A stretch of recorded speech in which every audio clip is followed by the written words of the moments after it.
Good evening.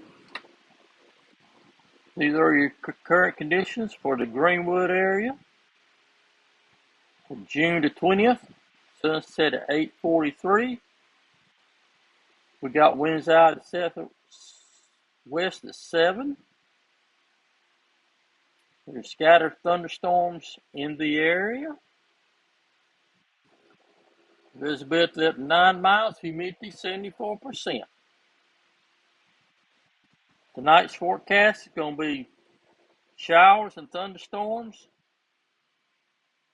overnight, with the winds going to be out of south 5 to 10 miles per hour.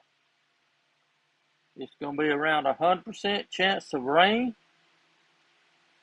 Thank y'all all for watching. This has been your Blackness forecast. Have a good evening, safe night, and be careful.